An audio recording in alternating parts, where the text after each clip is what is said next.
Fala pessoal, sejam todos bem-vindos a mais um GalgarCast. E o tema de hoje é do armazém ao mundo. Como um gaúcho criou o maior canal de logística do planeta. Hoje você digita aqui no YouTube logística e o maior canal do mundo sobre o assunto é brasileiro. Que orgulho, né? Feito por um cara de Porto Alegre que fundou uma consultoria do zero e entrou nos bastidores de grandes empresas no Brasil e também no mundo. E resolveu entregar esse conhecimento para milhares de pessoas por mês aqui no YouTube. O convidado de hoje é o Carlos Menchik, fundador do Grupo Prolog, criador do canal Ser Logístico, um dos influenciadores mais relevantes do mundo em logística e supply chain.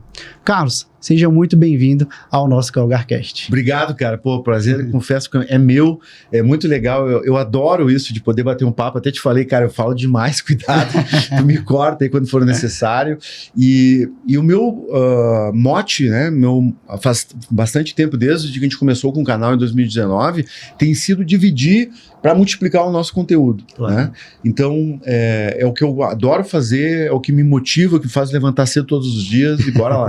E ainda mais a sua agenda, que é muito corrida, né? A gente estava conversando aqui antes, e essa logística de avião e conhecer já o Brasil todo, né?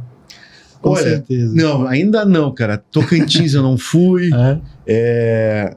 Tipo, Roraima também não fui. Rondônia também não fui. Então tem uns cantinhos que não fui ainda. Então, para as empresas que é de lá, né? O nosso canal, graças a Deus aí. E em quanto tempo, Isa, que a gente está de canal? 3 meses, a gente já tá batendo aí, chegando, respirando ali os 10 mil seguidores, né? Nossa, então, já 10 mil, já tá monetizando. Uau, parabéns. Não, tá um pouquinho longe aí, tá quase 6, né? Quase 6, mas a gente tá criando ali vários shorts ali para tentar ganhar seguidor. E para você que tá aí ainda não segue o nosso canal para entender sobre os segmentos que a gente atua, que a gente atende aqui e principalmente entender sobre empreendedorismo, tecnologia, inteligência artificial, enfim, não deixe de se inscrever, curtir e compartilhar com seus amigos. Vamos lá? Carlos, eu queria entender um pouco melhor quem é o Carlos, né? Você como pessoa e não como pessoa jurídica.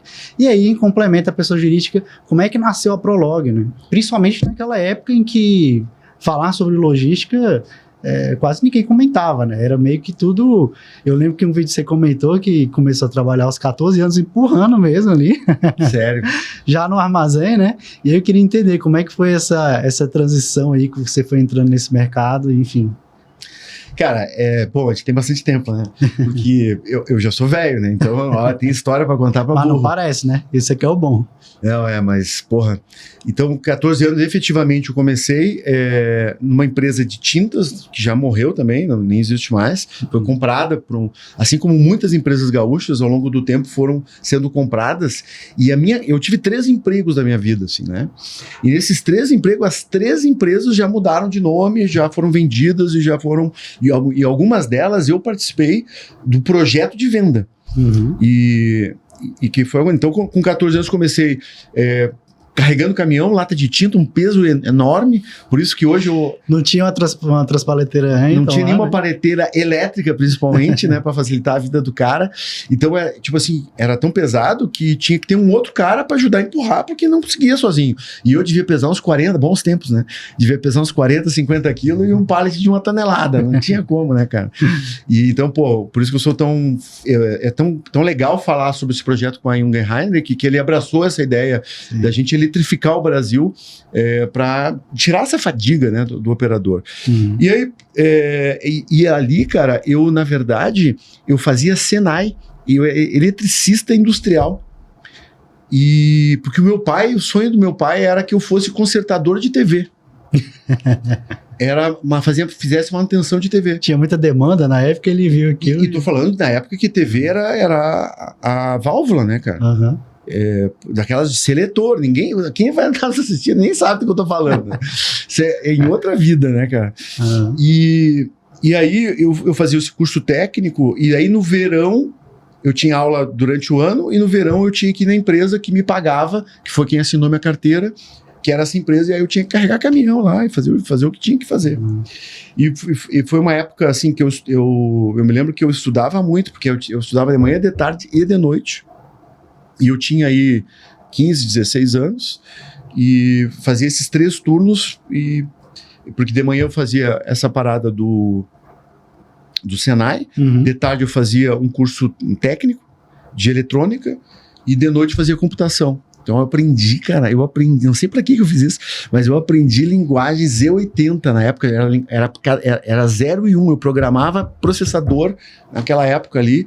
Isso hoje pra mim foi muito bom, né, porque me deu muito raciocínio lógico. Sim, visão macro. E o meu sonho era fazer engenharia industrial, engenharia de produção, e não conseguia fazer engenharia elétrica, mas eu não consegui fazer porque era aula à noite, né? E aí eu tinha essas funções todas. Sim. E não tinha dinheiro também, né? Aí eu consegui um emprego numa multinacional americana, que foi para mim o meu maior case de sucesso, assim, porque uma empresa que era pequena, mas era uma multinacional, que na época, quando eu entrei, eu não tinha noção de onde eles poderiam me levar, né? Então, a empresa cresceu no Brasil e eu cresci junto com a empresa. E eu saí de lá já como diretora, e aí que, assim, eu fui transferido, eu não sei se eu comentei, mas eu trabalhei em vários lugares no mundo, na logística, através dessa empresa. Caramba! Uma empresa só, você foi galgando realmente ali novos cargos e... Isso, e eles queriam que eu pegasse experiência internacional para trazer as melhores práticas de supply chain do mundo da empresa, né, do mundo Mars na época, para o Brasil, porque era mato aqui, né? Ninguém sabia porra nenhuma.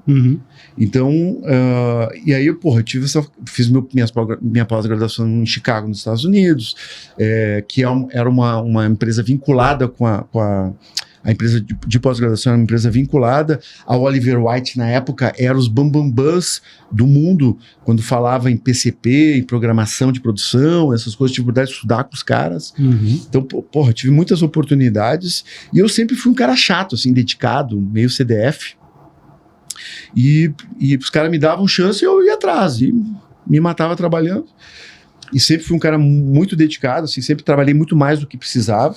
E o gatilho para tu montar a Prolog foi porque você, viajando e trabalhando também em outros países, enxergou o mercado brasileiro, tinha muita carência de um serviço de consultoria? Cara, eu ainda nem cheguei lá. O que aconteceu? Por exemplo, chegou num ponto que a empresa que eu estava trabalhando do grupo do brasileiro no Canadá, os caras me pediram para ficar trabalhando lá. Caramba. Aí aquilo para mim foi um momento assim difícil, porque... Porra, era legal trabalhar lá. Era super legal. Porém, os caras do Brasil pagaram toda essa confusão para mim com o objetivo de eu voltar com esse projeto. E ali, eu não sei o que teria acontecido se eu tivesse ficado lá, né? Mas eu decidi voltar. Por fidelidade. É um negócio que hoje ninguém caga para isso, né? Sim. Eu acho que nem sei se eu falei para alguém isso. Talvez esteja falando assim publicamente, primeira vez aqui contigo. Não lembro de ter falado antes, assim. Aí voltei pro Brasil, aí nasceu minha filha, minha primeira filha, e eu levei um projeto pro Brasil, baseado no que estava acontecendo na Europa e nos Estados Unidos, que era voltado pro Lean. O Lean, nos anos 80, estava bombando, anos 80 a 90. E eu estava em 97, no Canadá, e voltei pro Brasil, e trouxe esse projeto do Lean para cá, e isso dizia o seguinte, olha... Nós temos que... a fábrica ficava em Eldorado do Sul, que era perto da minha casa, eu morava em Porto Alegre, era Eldorado do Sul, lá produzia, e na época, por exemplo, se Porto Alegre eu já acho um interiorzão hoje, perto do que é São Paulo, Brasília, fiquei impressionado com o aeroporto de vocês aqui, fiquei impressionado com a movimentação de carros aqui, eu acho que a última vez que eu estive aqui já faz uns 2 anos, aqui muito movimento. Cresceu muito. Vem crescendo, né? Sim. E Porto Alegre meio que já estagnou. Mas na época, então, lá no século passado, tinha um headquarters dessa empresa lá. E aí eu disse o meu projeto era fechar a fábrica em Eldorado do Sul e abrir 2 fábricas no interior de São Paulo. Porque a gente comprava embalagem em São Paulo, levava para Porto Alegre, fazia um processo de transformação muito simples e vendia para onde? Para o Sudeste, que era 70 e poucos % do mercado. Para um produto de baixo valor agregado, que o frete era muito representativo, o custo logístico era muito grande. E aí eu fiz umas contas lá e provei para os caras que, cara, não faz sentido tá produzindo aqui. E os caras acreditaram em mim. E eu nasci em 70, tinha 28 anos, não tinha 30 anos ainda. E os caras acreditaram em mim e tal, e foi adiante, e foi um projeto de fechar as fábricas lá, apagaram as luzes lá, e eu abri a primeira fábrica perto de Campinas, dessa empresa. E eu já tinha um status de diretor lá. Uhum. E um projeto, assim, gigantesco, mas é na época, cara, que a empresa pagou uns pacotes, assim, de mobilidade pro pessoal, pagava 13, 15, 20 salários pro cara se ele não fosse ficar na empresa. Se o cara queria ir pra Campinas, pagava tudo. Gastaram uma Babilônia de dinheiro nessa parada aí. Fomentava mesmo, né? Foi impressionante. E aí, já tava me separando da minha primeira mulher, já tive outras separações. E aí, aí a minha filha ficou em Porto Alegre e eu fiquei em Campinas. E aí não foi legal pra mim. Aí eu sou muito ligado com meus filhos. E aí fiz o que tinha que fazer. E os caras me ofereceram um monte de coisa. Vai pra não sei o que, papapá. E eu, cara, quero voltar pra Porto Alegre. Aí... Coração chamava, né? Família, né, cara? Talvez seja o meu principal legado, seja justamente meus filhos, né? Mas tu acha que esse movimento, né, hard work mesmo que você estava tendo, você perdeu um tempo de convívio ali com eles ou não? Eu perdi sim. Perdi sim. E trabalhava muito, cara, porque imagina startar fábrica, startar CD, mover produto. Foi uma época bem estressante, assim, longe da família. Eu me lembro que eu tive um treco. Teve um determinado momento lá que me deu uma paralisia, assim, travou coluna de estresse, assim, sabe aquela coisa de loucurada. Fiz 30 e poucos anos ali. Aí eu tava em 98, 99, por aí. E aí voltei para o Rio Grande do Sul para uma empresa que também não existe mais, que é a Selênio, que era uma empresa gaúcha de produção de alto-falantes. E eles estavam com uma dificuldade lá que era... tipo assim, a China invadindo o mercado de falantes e os fundadores assim com medo, né? Já naquela época, hein? Naquela época. E o projeto era, cara, temos que dourar a pílula e vender ela. Sim. Então, meu papel era o supply. Como é que a gente vai fazer? Brigar com os chineses ou se aliar aos chineses? Aí eu, não, cara, vamos se aliar aos chineses. Vamos começar a trazer produto de lá. Não, mas tem um antidumping. Não pode. Não, mas não pode o antidumping de ferrite, que é terras raras hoje, que se fala muito, né? É um tipo de terra rara, o ferrite, que tem muito na China, né? A maior produção de tudo na China é o maior. É a primeira tem, né? De terra rara. E aí, não pode trazer o ferrite, que é um antidumping do mercado brasileiro. Não tem problema. Vamos ser criativos, não vamos trazer ferrite, vamos trazer um conjunto magnético lá, que é um aço mais do aquele negócio. Aí os caras descobriram que eu estava trazendo isso, eles entravam com o antidumping de novo, a gente ficava nessa briga aí, no mercado brasileiro, e a gente vinha baixando o custo aqui, e diminuindo a produção aqui, e transferindo para lá, e até que chegou o Grupo Harman e comprou. Uhum. Foi um processo bem difícil, assim, porque é uma empresa de fundadores, né, senhores já mais antigos, digamos assim. E a época assim que eu trabalhei com o Vladimir lá foi uma época muito boa, porque o cara era muito visionário também, era um baita de um CEO e super profissional assim já de mercado. Também foi um desafio legal, mas foi uma época que eu ganhei bastante dinheiro porque tinha a ver também com essa questão da venda, né? Ali foi o milhão que eu ganhei uma grana. E aí a Azaleia me chamou, mesmo projeto depois. Azaleia? Azaleia, Calçados Azaleia. Mesmo projeto, dourar a pílula, querendo vender. Os fundadores têm uma briga na família. O presidente já era um político, que na época era como é que era o nome dele, tia? Me fugiu o nome dele. Que ele foi porta-voz da presidência da República quando o Tancredo morreu, né? Uhum. Não me recordo. Eu sou velho, viu? Te falando. Papo de velho isso aqui. Antônio Brito, velho. O Antônio Brito foi governador do estado do Rio Grande do Sul depois, porque quando deu essa parada dele ser assessoria de imprensa, ele ficou muito famoso e acabou entrando para a carreira política, e ele saiu da carreira política e foi para empresarial porque ele era político, para administrar a família. Sim. E aí também foi um projeto de venda, acabou vendendo para a Vulcabras, aí também foi um momento que eu ganhei uma grana boa, e paralelamente eu já vinha pensando o seguinte, cara, que a minha visão foi, respondendo a tua pergunta ali, eu comecei a perceber que, cara, eu tava achando pequeno trabalhar para uma empresa só. E o próprio case da Azaleia, cara, ele deu muita repercussão na mídia, por causa A Azaleia ela era famosa por causa do Antônio Brito, porque era uma fábrica gaúcha, e uma das maiores, então qualquer coisa repercutia. Já tinha muita relevância, né? E naquele ano eu dobrei a lucratividade da Azaleia, reduzindo o custo do supply chain, principalmente transporte e armazéns. E claro, eu e um time que pegou junto comigo lá, os caras fudidos também, se dedicaram bastante, pegaram o projeto, abraçamos e fomos executar, e deu muito resultado. E isso eu comecei a ser chamado, daí já não era mais chamado para posição executiva. Os caras já me convidavam para projetos.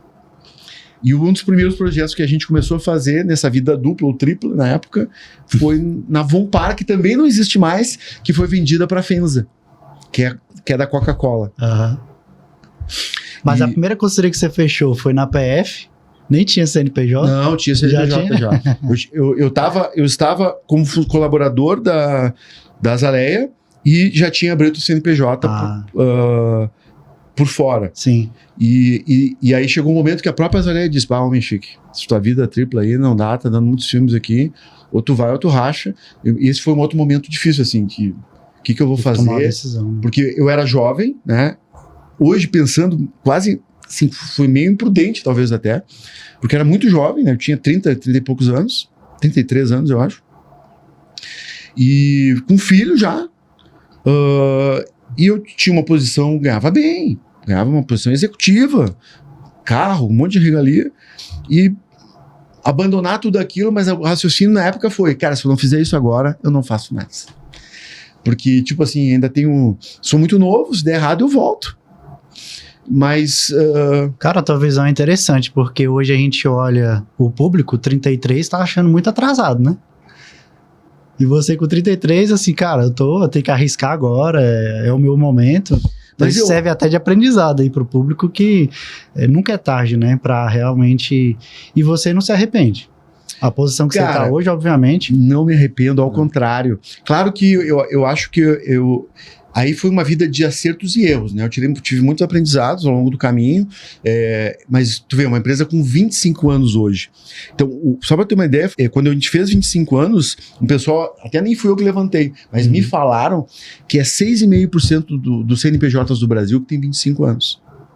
Sim. E eu construí um CNPJ com 25 anos, que é a BPL, que é a empresa de consultoria. Então, eu nunca quebrei. E eu tenho amigos, cara, que já ficaram ricos, pobres, rico, pobre, uma confusão, quebraram 5, 6 vezes, etc. Eu nunca quebrei, mas certamente eu hoje, olhando para trás, eu acho que eu demorei muito para alavancar o negócio, assim, sabe? Eu levei, assim, qualquer novo negócio leva 3, 4, 5 anos para maturar. Sim. O cara não começa um negócio novo e sai bombando. Cara, no mundo da internet, hoje... tem mais opções, tem mais chances, mas nós estamos falando aqui em 2002. Era muito difícil. 2001. Não tinha isso, cara. Tinha e-mail. Sim. Então, assim, foi uma época que eu, tipo assim, atendia telefone, entregava projeto, vendia, fazia consultoria, fazia tudo. Aí, aos poucos, a gente foi botando mais gente no time, foi organizando melhor, tendo contas a pagar, tendo um time... Até pegando esse ponto, Carlos, a questão que você falou que demorou um pouco para engrenar a empresa, etc. Já tinha alguns contratos, obviamente, já estava montando uma relevância, mas pegando como base hoje o canal que você criou, o Ser Logístico, você acha que após o canal criado realmente potencializou a Prolog, foi um decisor, foi os últimos 5 anos melhores da empresa? Ou não, Lucas, em 2000 e tanto foi o... Quanto foi aqui essa trajetória? Então, cara, tu vê, o canal, aí, tipo assim, nós estamos em 2000, fundei a empresa, aí eu comecei a trabalhar dedicado, quando eu saí da Azaleia, fiquei dedicado aí pra Prolog, e só para manter a linha de raciocínio, assim, aí foram anos, assim, que eu perdi patrimônio, com certeza, porque aí o escritório, o custo da operação, então eu tenho certeza que eu devo ter perdido dinheiro, até um momento que começa a ganhar dinheiro. Mas assim, recebendo proposta para voltar para ser executivo, e eu não, sendo cara, assediado, né? Aí eu queria empreender. Eu queria... eu tava assim, de saco cheio de trabalhar pros outros, tá ligado? Uhum. Eu queria fazer o meu negócio. E outra, eu fiz um negócio que não tem o meu nome. Nenhum lugar aparece Carlos Menchique. Por quê? Porque eu sempre... Meu sonho é fazer um negócio muito maior que eu. Assim como sonho, né? E não penso nos meus filhos no meu negócio. Espero que faça um negócio que o meu time toque ele quando um dia eu quiser parar. Uhum. Mas meu sonho de consumo é trabalhar até morrer. Meu sonho de consumo é ter saúde para trabalhar até porque, na verdade, pelo que eu vejo, e até analisei, a gente consumiu, já consumia teus vídeos antes também, dá pra entender que você faz por amor. Então você não trabalha, né? Cara, eu adoro o que eu faço, cara. Eu sou muito realizado profissionalmente, empresarialmente. Meus filhos são maravilhosos. Tô fazendo ser humanos que serão certamente melhores que eu. E tô nessa luta aí, cara. Aí, velho, 2018 foi um ano que eu percebi que nós não estávamos crescendo. Tipo assim, tava mantendo o faturamento, a gente vinha crescendo 2 dígitos por ano, todos os anos, e daqui a pouco 2018 deu uma fletada. Aí eu acendi uma luz amarela, cara, tem algo errado, estou fazendo alguma coisa errada. Comecei a conversar com alguns amigos, comecei a conversar com um monte de gente, e o meu médico, cara, salve aí o Samuel, ele é um cara que transformou bastante a minha vida, depois eu posso falar sobre isso. Ele disse o seguinte: Menchique, tu já fez marketing digital? O que tu acha desse negócio, assim? E eu, que porra é essa? Eu não sabia, nem sabia o que era isso, 2018. E aí fui me educar no assunto. E tinha pouca coisa aqui no Brasil. Eu fui na fonte, assim, que é nos Estados Unidos, né? Quase tudo marketing digital veio de lá. E comecei a falar com agências de marketing digital. Na época, então, eu tinha uma agência tradicional, de folder e tal. E comecei a falar com agências digitais. E uma dessas agências, que era o Adriano na época, que foi um cara importante, né, nessa virada de chave. Salve aí pro Adriano. A Muscle Red, nós contratamos eles. Porque ele disse o seguinte: Menchique, tu tá velho, teu site tá velho, teu jeito de vender tá velho, tá tudo uma bosta. Assim, cara, esse foi o feedback do diagnóstico do cara. Aí eu, filho da puta. Sinceridade, hein? Filho da puta, eu vou te contratar e vou fazer isso transformar. E eu me lembro, cara, que na época era um valor, assim, pra mim era muito fora do orçamento. Do orçamento, assim. Tipo, eu, pessoa física, ia ter que botar dinheiro ali pro troço. Uhum. E, cara... Mas a agência era do Brasil? Sim, era de Porto Alegre. Porto Alegre. E os guri vieram com a ideia do YouTube. Porque eles perceberam a minha forma de comunicar, eles acharam que eu tinha um conhecimento que eu precisava difundir ele de forma mais no varejo, assim. Ou seja, o Google vai para todo mundo, né? Uhum. Tem até um caso aqui de Brasília mesmo, que é bem interessante sobre isso. E aí ele disse: Menchique, tu tem que pegar essa tua autoridade que ele percebeu e temos que botar isso na internet. E eu, cara, tu é louco, eu tenho medo e tal, só que em 2014, se tu entrar hoje no YouTube e procurar Prolog Capacitação e Consultoria, tu vai encontrar um canal no YouTube de 2014, eu acho. Que a gente começou com isso, mas muitos tupiniquins sem saber o que fazer, mas a gente viu que era legal isso. Uhum. Só que não tinha orientação, não tinha uma agência, não tinha nada e perdi a senha do troço. Tá lá até hoje. Perdeu a senha. Se tiver que excluir o vídeo, nem tem como, né? Deixa lá. Tá lá como prova, assim, do track record, sabe? Record. Eu tive essa ideia, pena que eu não persisti. Eu me arrependo de não ter persistido ou buscado ajuda, entendeu? Eu podia ter buscado ajuda, até de gringo, sei lá. Na época, né? Uhum. Mas aí a gente começou, aí teve ideia, então estamos em 2019, setembro de 2019, a gente abriu o canal e começamos a postar. E aí a sorte e a competência, tudo junto. Os primeiros vídeos que a gente fez, que são os mais vistos do canal até hoje, são dentro da operação em loco de verdade, assim, não é teoria. Então isso foi um diferencial nosso, que a gente tinha acesso a empresas, então a gente pôde levar o canal para dentro das empresas e mostrar, ó, tá vendo aqui tá errado, ó, os caras estão recebendo errado, tem que fazer assim, o certo é desse jeito. Na prática, né? E aí, mas então uma pergunta minha, se você se baseou em algum canal? não por exemplo, tem o brother. Segredo das Coisas não sei nem se é no National Geographic ou no... Eu não lembro, mas tem um canal chamado O Segredo das Coisas, que ele entra dentro das empresas, mostra como é que é a fabricação do produto e tudo. Você se espelhou nisso, não? Nada. Eu sou super autoral. O pessoal da agência, eles pensaram no formato, tipo assim, os cards, sim, os headline, pós-produção, thumbnail, aí começamos com um canal com o nome de Prologue, que depois que eu estava comentando aqui nos bastidores, que depois virou Ser Logístico, porque eu usava a expressão de Ser Logístico em aulas, então eu já vinha dando aula há muito tempo, né? Totalmente autoral, a gente foi achando o caminho, sozinhos. E acho que isso foi legal, eu gosto disso, de ser autoral. O nosso conteúdo não tinha em quem se inspirar. Tipo assim, o Pablo Spire, um baita cara, certo? Mas ele copiou o cara dos Estados Unidos, igual. Cinetinha, apertar botão, tudo igual. Copiou o cara. Ctrl-C, Ctrl-V. E deu o tempero brasileiro dele. E é um cara que tem a mesma energia lá do cara nos Estados Unidos, mas nós não, nós fizemos na cara e na coragem. E no início, cara, ninguém via, né? Mas aí deu a pandemia, né, cara? 2020, eu achei que eu ia quebrar. Foi uma das primeiras vezes, assim, que eu achei que eu ia quebrar.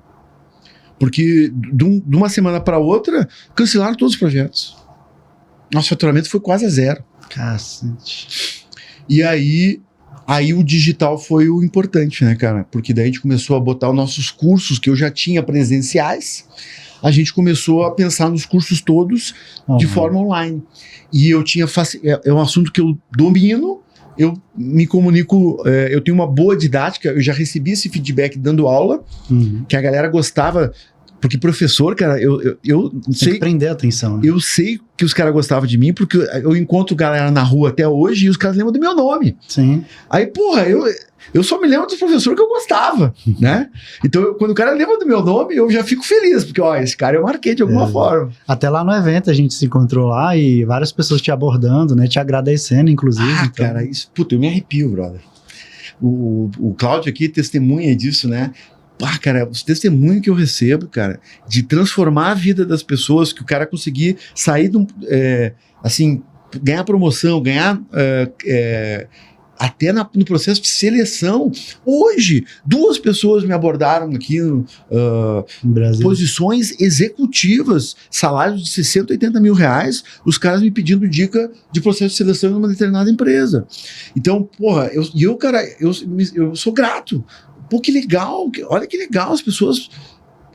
por que a gente entrou nesse assunto?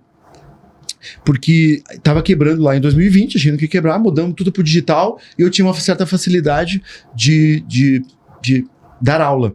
E a gente começou a levar capacitação online. Hoje, para ter uma ideia, cara, nós estamos com quase 1.600 alunos pendurados na nossa plataforma de educação. No nosso Learning Management System lá, o LMS, mais de 1.500 alunos. Então, o nosso curso, o cara tem acesso durante 1 ano. O conteúdo, ele pode fazer. E o curso online nasceu em 2020. Os nossos daí nasceram ao longo de 2020 e 2021. Massa. E cara, aí começamos a virar os cursos e bombar, e o canal começou a bombar, porque tava tudo preso em casa. Sim. Os caras tinham que consumir conteúdo.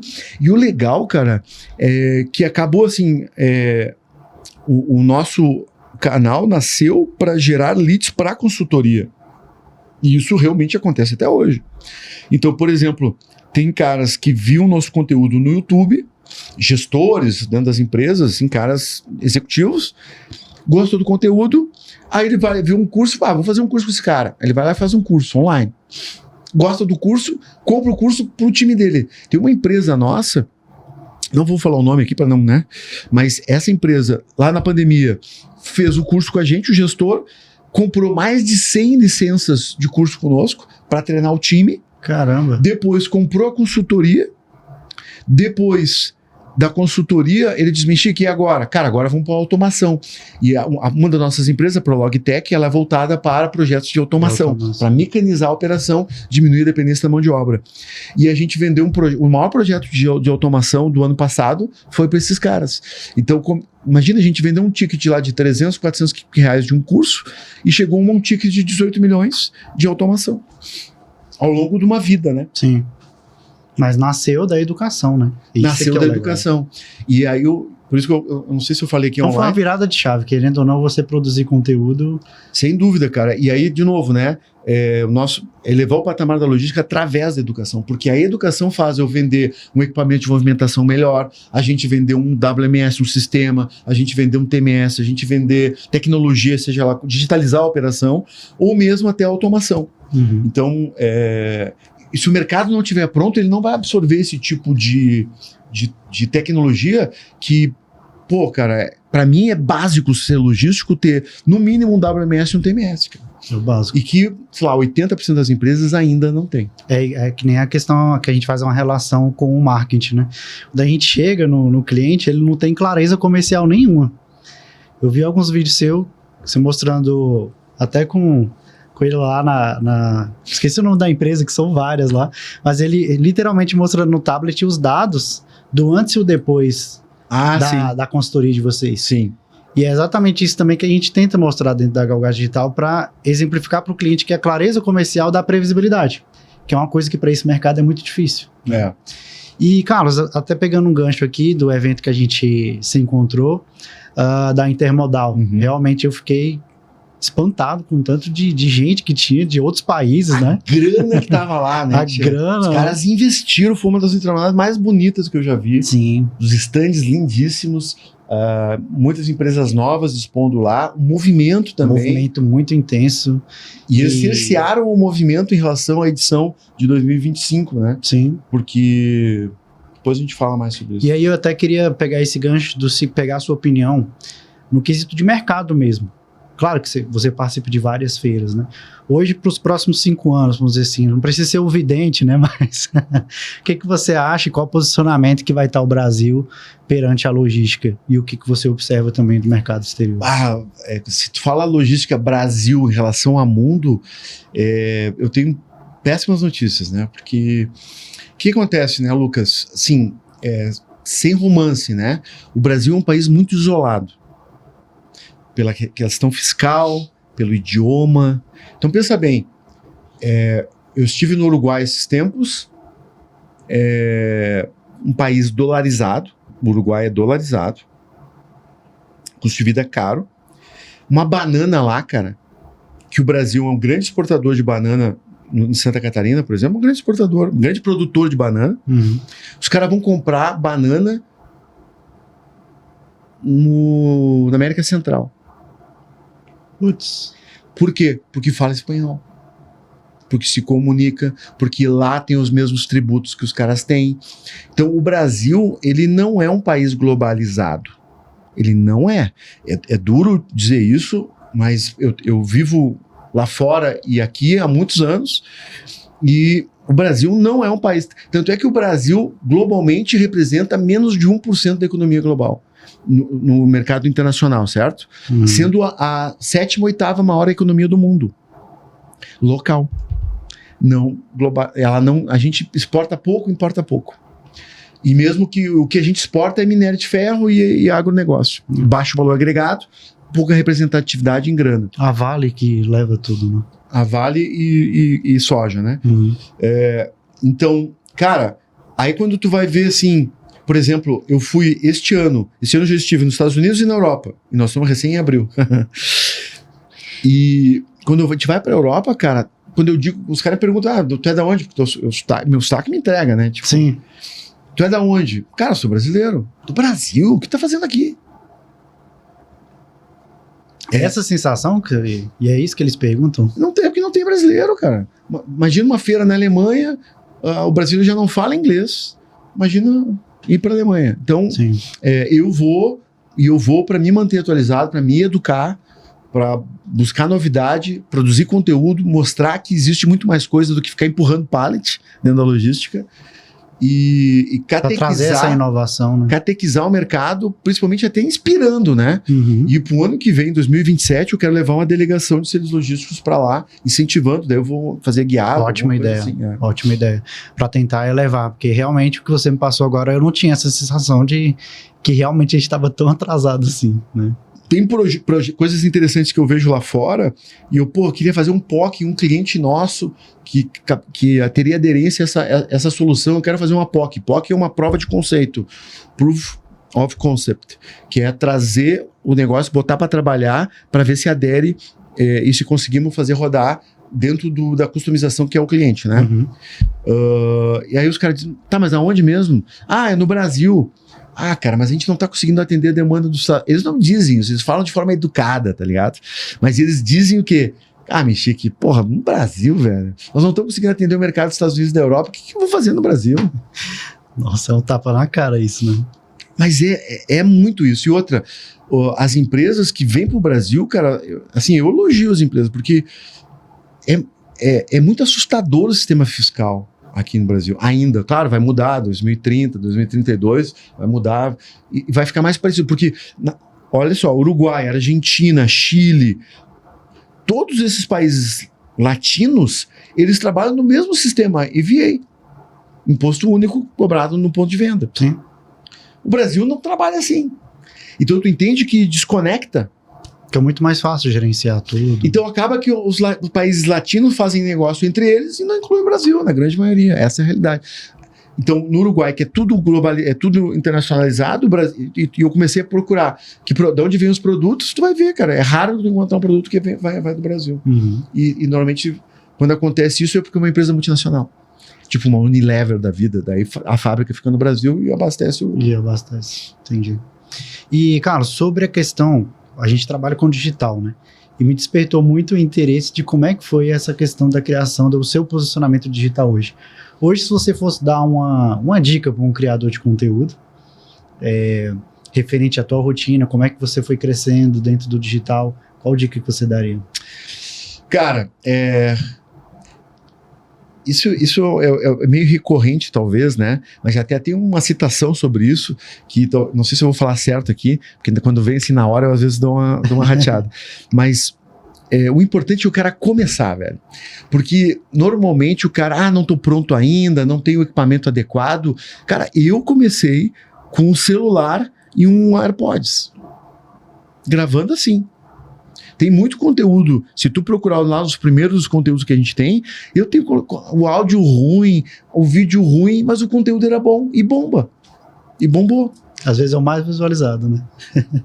Então, eu continuo dizendo isso, né? Cara, vamos começar, vamos fazer. Não, mas veja bem, não sei o que. Cara, o importante é a gente começar a fazer a roda girar e a gente vai melhorando com o tempo. Com o tempo.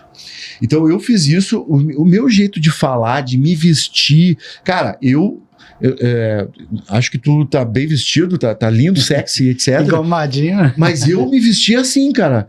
E aí, na medida que eu fui querendo ter mais empatia com o meu público, que é de intralogística, de transporte, de supply chain, é o cara do chão de depósito ali. E aí eu comecei a botar uma camisetinha, aí usamos ser logístico. Essa camiseta aqui é a mais vendida. Tem outras com outros designs, mas o Uploading é a mais vendida. Eu tô sempre assim, eu durmo com ela. Claro que você deve ter umas 20 lá, né? Eu tenho mais.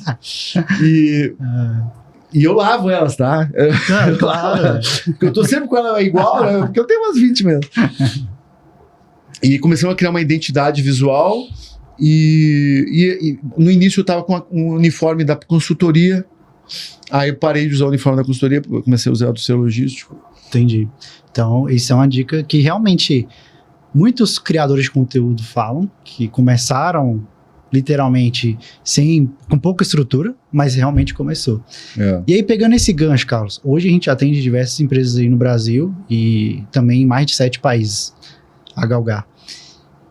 E, cara, você visita muita empresa, toda semana você visita empresa. Eu queria a tua visão Claro que tu vai lá sempre com a visão de melhorar o operacional dele, melhorar a logística, melhorar todos os processos, implementar, automatizar. Mas olhando para a área do marketing, quando você visita essas empresas e tudo, qual é a sua visão? Você acha que eles estão patinando? Cara, o que eu noto claramente, muitas empresas também chegam conosco com essa dificuldade de captação de lead, né? E a gente vê assim que às vezes o cara quer produzir conteúdo conosco, o marketing quer produzir conteúdo conosco, ou até o comercial quer produzir conteúdo, mas quando chega nos decisores lá, do dono da caneta, o cara não tem uma consciência digital ainda e tranca. E às vezes, já aconteceu do cara me dizer assim, Chico, nós vamos investir na revista tal. Nós vamos... A cultura aqui é do outdoor. Então, ainda existe muito isso, principalmente offline, né? Nos fundadores das empresas que ainda tem muito tradicional e os caras estão ficando para trás e não sabem por quê. E hoje, cara, criar um funil de vendas estruturado, saber a persona do teu cliente, quem é que vai comprar o teu produto, buscar lá na meta, porque a meta hoje, cara, os caras são muito bons lá. Inteligência artificial enorme. Eles conseguem acertar na testa do cliente que tu quer, cara. Só que se tu não souber o teu cliente, fica difícil. Sim. E nós mesmos investimos bastante. Cada ano a gente investe mais, né, em anúncio, quando lança cursos. Tem alguns cursos que são lançamentos. A gente investe. Hoje tu tem uma equipe de marketing já interna. Então, eu nem sei se eu falei, mas no final, que eu falei do Adriano lá e tal, a gente acabou contratando todo mundo e entrou pra dentro da empresa. É mesmo? Que massa. Claro que ela foi mudando ao longo do tempo. Sim. Mas veio todo mundo de lá. Pegou a agência e colocou...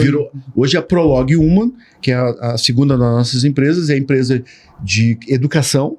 Então ela é outro CNPJ, é outro escritório, e ela é dividida em educação, que é os cursos, e mídia, que é onde a gente vende anúncio, por exemplo, a gente vende produção de conteúdo que seja interessante para a nossa audiência, educativo, mostrando que a gente resolve a dor do cara através de uma solução de alguém. Entendi. Massa. Muito bom. Porque a gente precisa de ajuda de patrocinadores para produzir o tipo de conteúdo que a gente produz. Tipo assim, cara, visitamos uma unidade, uma fábrica na Alemanha, a gente visitou o Porto na Alemanha, a gente visitou o Nova York a feira da NFR, a gente visitou... Esse ano, em fevereiro, eu fui em 7 empresas do Vale do Silício, lá na Califórnia, buscando conteúdo e tal, tudo isso porque a gente tem patrocinador que nos ajudam a fomentar o conteúdo e correr atrás. A gente deve estar indo para o Panamá gravar o canal do Panamá.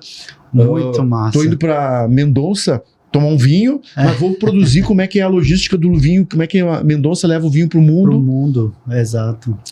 E um dos melhores, eu sou fanático de Malbec. Meu Deus, é um vinho que é até barato. Sim. Pela qualidade que ele tem, né?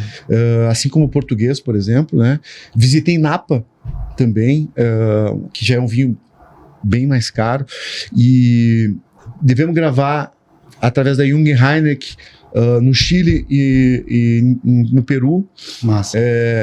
E hoje o nosso conteúdo já sai dublado em inglês via IA, que a gente foi beta do Google no Brasil.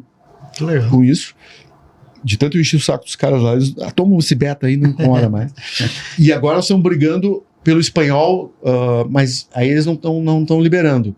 Aí o que a gente fez? A gente compramos uma IA para dublar o conteúdo em espanhol. Otimizando o processo com inteligência artificial. Aí, mas a gente tem um monte de ferramenta lá desse tipo, para fazer corte. Digital tem ferramenta, né? Meu Deus. Eu vou te falar. Esses caras aí, esse cara ali, por exemplo, é um que adora uma ferramentinha. e aí, tudo em dólar e tudo. Sim, tudo é dolarizado. Aí isso aqui é de prova. A gente, sei lá, tava com umas 20 ferramentas lá, porque a gente quer do digital precisa. Só que aí hoje, com a inteligência artificial, a gente foi utilizando algumas ferramentas de no-code. Cara, eu imergi uma semana assim, peguei todas as ferramentas, fui passando a ideia, né, na época o Cloud nem tava tão bombado assim. Hoje o Cloud tá em todo que é canto, né? Foi no ChatGPT. E aí quando a gente visualizou que o no-code, né? Ele conseguiria criar todas essas ferramentas para mim, eu fui otimizando o processo. A gente reduziu o custo, unificou tudo. Fui cancelando todas as ferramentas que eu estava gastando em dólar e centralizando. Então, tem que aproveitar o no-code aí. Obviamente, cuidei muito da questão de segurança, né? Porque precisa. Mas que bom que vocês estão utilizando lá. Tem que aproveitar. Pegando o gancho aqui, Carlos, sobre a questão do diagnóstico smart. Eu percebi que você, em quase todos os vídeos, é de forma gratuita, né? É de forma gratuita. Eu queria um gancho teu de tentar identificar, desses diagnósticos que você recebe, qual o erro mais comum que você analisa que as empresas estão se repetindo, independente do tamanho dela, do segmento ou do estado. Você vai assim, cara, putz, esse aqui a gente sabe resolver já de qual é saltear. Agora de manhã eu visitei um cliente aqui em Brasília, um prospect, e eles contando a história lá e eu vendo, né? Pô, isso aí acontece todos os dias, chega para nós, né? Cara, é o seguinte, ó. O problema mais sério, na minha opinião, que chega para nós, e ele tem alguns casos assim até de mídia grande aí, o Grupo Mateus reportou lá 1 bilhão de erro de estoque. Eu vi isso aí. Só que é uma empresa listada na bolsa. Aí a proporção desse negócio é muito maior, porque afeta o valor de capital da empresa. Sim, as ações caem bastante. Ela derrete. Eu já peguei outros casos assim ao longo do tempo. E o empresário não se dá conta, cara. Tipo assim, na conta corrente dele lá, ninguém mexe, só ele. Mas pra mim, o depósito é um banco, cara. Tem um monte de dinheiro lá dentro. Literalmente. E os caras não têm controle nenhum, é meio no grito. Então a gente implementa controles sérios dentro da operação logística. Primeiro ponto. Segundo, depois produtividade. Escalar a operação do cara. Porque é muito comum hoje o empresário, ele se preocupa muito em vender e normalmente se dá uma esquecida do back office ali, né? Aí os caras se fazem do jeito que dá, até o momento que engargala. Quando engargala, eles nos chamam. Para resolver o problema. Normalmente ele nos chama quando dá problema de não atender a venda. Só que a gente chega lá e tem um sério problema de controle de inventário também. E normalmente os projetos se pagam pela perda de inventário que o cara tem. Entendi. Porque é muito dinheiro. É muito dinheiro perdido. Literalmente, tem que gerir bem ali todo o processo, né?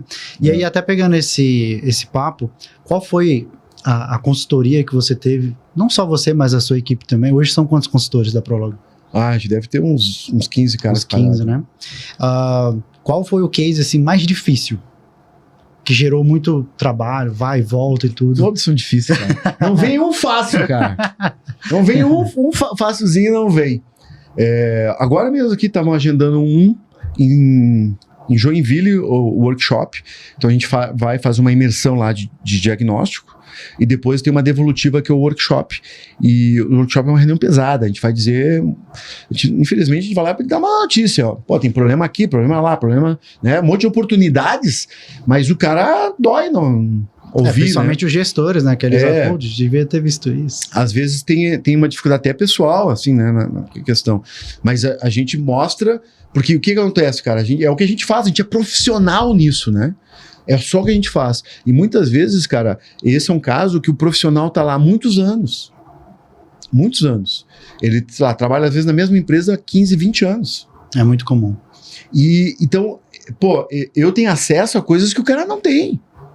Então, obviamente, a gente tem uma metodologia bem robusta que a gente desenvolveu ao longo do tempo, mas lá no início eu errei muito, né? Até descobrir o jeito certo de fazer. Então, hoje, a consultoria, a gente não tem tentativa e erro. A gente chega lá e diz, cara, assertivamente a gente precisa fazer isso aqui. Direto ao ponto. Então, a gente é rápido nisso. Uhum. A gente consegue ter uma produção boa de entregar projetos, né? Querendo ou não, hoje, quando você vai implementar automação no cliente e tudo, realmente, o uso da inteligência artificial é um hype? Ou você já está utilizando isso realmente nas consultorias? Os clientes estão vendo isso com bons olhos? Como é que tá isso? Cara, vou pensar aqui como é que... Eu vejo que você fala muito de inteligência artificial também, né? Porque até o próprio WMS, enfim. Então, mas olha só, a natureza não dá saltos. É um processo evolutivo. Então, normalmente, as empresas nos chamam, ela é do papel. Ela não tem uma digitalização do processo dela, é uma operação bem manual. Então, eu não vou propor para essa empresa automatizar. Não vou. Ela não tem maturidade econômica e de gestão para falar sobre isso. Mas eu quero levar essa empresa até lá. Então eu vou pegar isso pela mão e vou fazer o seguinte, cara, vamos resolver os primeiros processos. Porque quando eu ponho um processo, uma metodologia de trabalho, o cara já ganha dinheiro e rápido. Em 30, 40 dias ele já está ganhando dinheiro. Aí ele diz assim, pô, esse cara aí, ele sabe o que está fazendo. Aí é a hora que eu vou dizer o seguinte, então tá, agora que tu já entendeu que a gente sabe o que a gente tá fazendo, tu já tá ganhando dinheiro com a melhoria de processo, agora vamos digitalizar esse processo. Por quê? Porque o processo não se sustenta no longo prazo, porque ele tá dependendo de pessoas. E o turnover no chão de depósito gira na ordem de 30% ao ano. Putz, em então 3 anos, trocou 100% é. da equipe, ninguém mais sabe como é que tem que ser feito o processo. Porque a equipe já trocou tantas vezes que o cara faz desse jeito porque o outro fazia. Não é porque nós dissemos que tinha que ser. Entendi. Então ele faz esse investimento e ao longo do tempo ele vai perder esse investimento se ele não digitalizar isso. Porque na nossa visão, digitalizar o processo é como se fosse eu não sei se é uma expressão comum no Brasil inteiro, mas no Sul é que é embretar a operação. Tipo, sabe o gado, quando tu tá mandando o gato assim, vacinar, por exemplo, ele tem um brete, que é um Y. Entra o gado de tudo que é jeito, Sim. E ele bate na porteira e ele só tem um jeito de passar ali, que é onde o cara vai fazer a vacina nele. Então, é a mesma coisa, o pessoal tenta fazer de qualquer jeito, mas daí o sistema não deixa ele sair do processo e ele só consegue fazer de um jeito certo. E aí isso a gente está dizendo assim, porque o operador, ele não deve tomar decisão, ele está ali para executar um processo que nós, gestão, diretoria, bolamos, porque ele é o mais eficiente e tem controle. E aí, quando chega nesse ponto, é só digitalizando. Entendi. Criando o brete através da tecnologia que o cara não consegue fazer a não ser do jeito certo. A tecnologia vem para sistematizar os processos, certo? Sim. Aí se digitaliza. Então, nós já estamos em 2, 3 anos de trabalho. Nós trabalhamos por projeto. Então, a gente veio resolver o problema de processo dele. Deixa ele trabalhar um tempo. Aí depois a gente volta, vamos implementar um WMS, vamos implementar um TMS, vamos digitalizar esse processo. Primeiro organiza a casa e depois vem... Porque normalmente eles não estão prontos para dar esse salto. Então é isso que eu te digo de pegar ele pela mão e criar uma maturidade de gestão do cara a ponto de chegar e poder trabalhar nisso. Aí depois que a gente digitaliza a operação, deixa ele capitalizar o payback desse projeto, a gente vai dar o payback curtos, 12, 15 meses, paga rápido esses projetos, literalmente paga rápido. Aí depois, cara, vamos pensar agora em mecanizar. Isso acontece até na outra empresa que a gente tem, que é a Ziv AI, que é uma empresa que eu abri para a parte da inteligência artificial. Hoje, as empresas que a gente atende, a gente monta toda a inteligência artificial para fazer o atendimento financeiro, suporte, envio de proposta comercial, insights na nossa própria IA, ela vai lendo as conversas dos vendedores e do atendimento também do cliente para identificar gargalos e gaps do que ele pode melhorar na operação dele, ou até no produto, ou nos problemas que ele está tendo nos clientes ativos. Só que para isso, por que a gente desenvolveu uma IA que analisa as conversas? Porque o cliente não, é exatamente o que você falou, ele não tem banco de dados. Ele não tem todos os processos digitalizados para dar o conhecimento para a IA.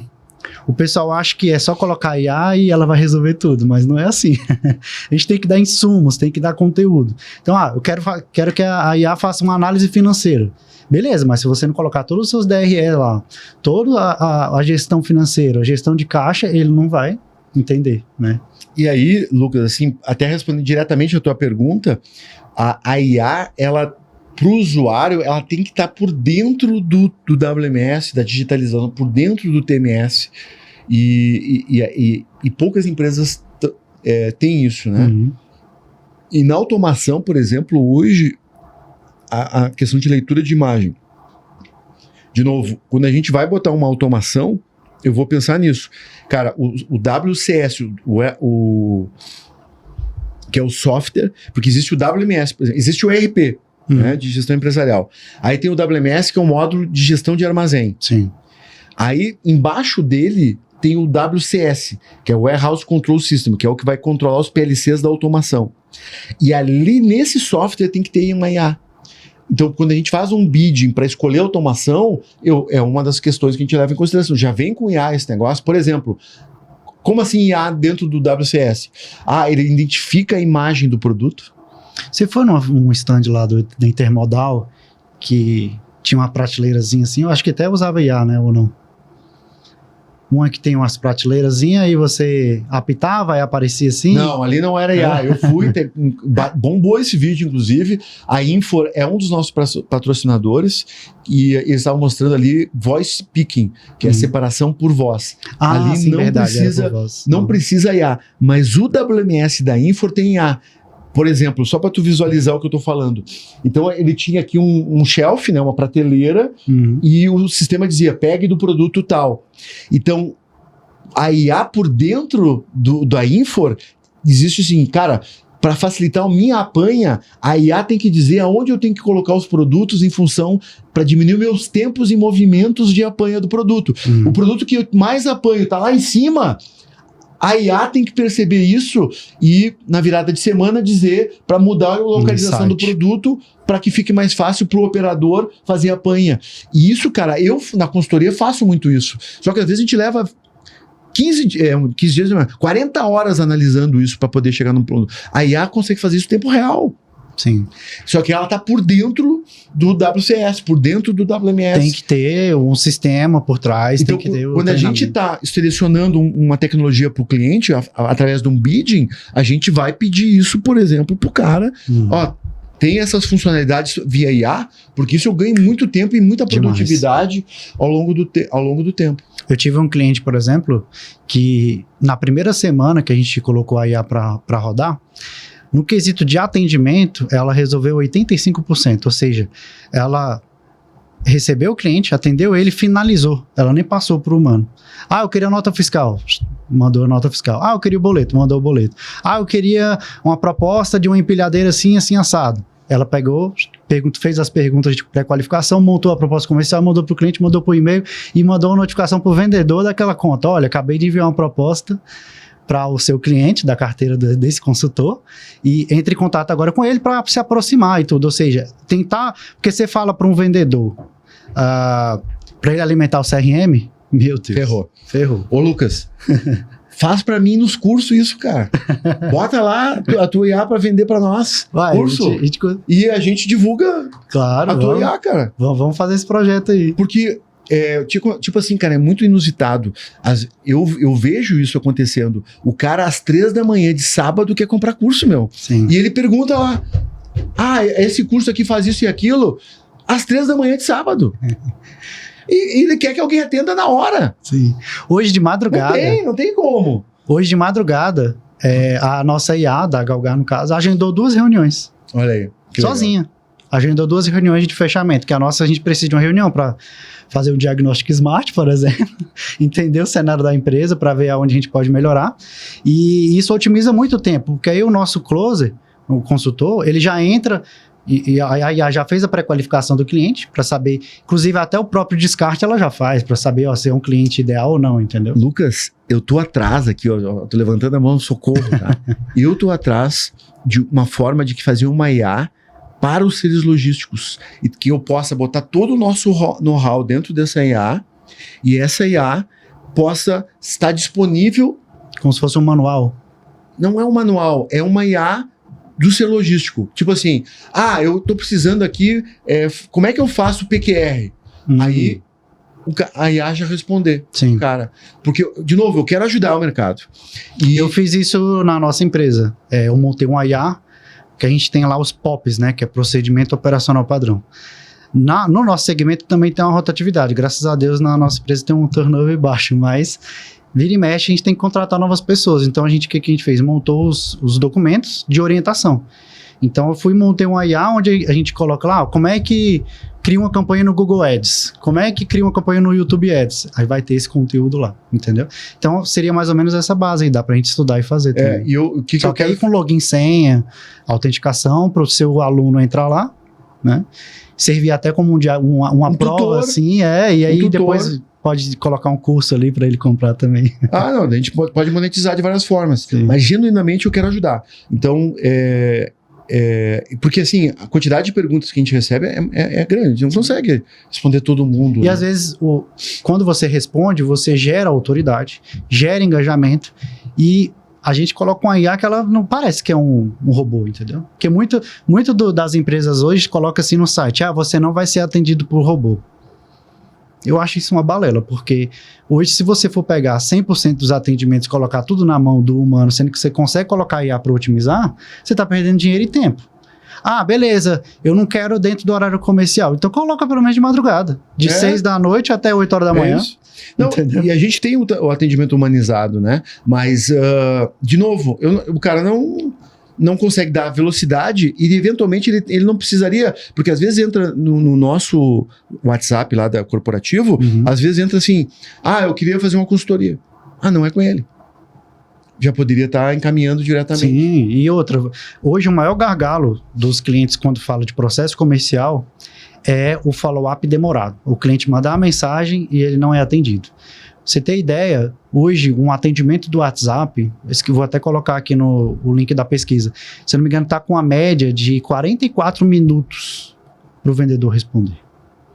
44 minutos, o cara já entrou no carro, já foi fazer compra com a mulher, ou já pegou um avião, e entendeu? Hoje o WhatsApp ele é muito moroso quando você fala de resposta, porque o cara ele não tá ali só para te responder. Sim. Vamos pegar você para responder algum cliente que te manda ali o WhatsApp e tudo. Às vezes você tá no avião, tá em trânsito, você não vai responder de imediato. Cara, eu vou te mostrar aqui, ó. Aqui, ó, vou te mostrar. Quantas conversas no meu WhatsApp tá? 738 conversas pendentes. Eu não vou nem abrir o meu aqui. É quase impossível. Sim. Não, isso que é o seu pessoal, mas a empresa pode ter 700 não lidas? O diretor vai ficar doido. Meu Deus. O diretor vai ficar doido? Meu Deus. O pessoal até tudo bem, a gente tá com a vida corrida. Mas quando a gente fala de faturamento, onde eu tenho famílias para manter e tudo, fica difícil, né? Tem que utilizar um IA, então. Mas é justamente isso que a gente tem que deixar claro, porque tem cliente que às vezes quer implementar IA, é igual quer implementar o WMS. Acho que você comentou no vídeo que o cliente falou assim, não, Mexique, eu quero automatizar tudo. Aí tu, não, vamos começar pelo mais simples, né? Vamos começar devagar. Vamos fatiar o monstro. Vamos fatiar. Vamos fatiar o monstro. Semana passada veio um cara, ele queria, eu quero cabelo, barba, bigode, até um botox, tá ligado?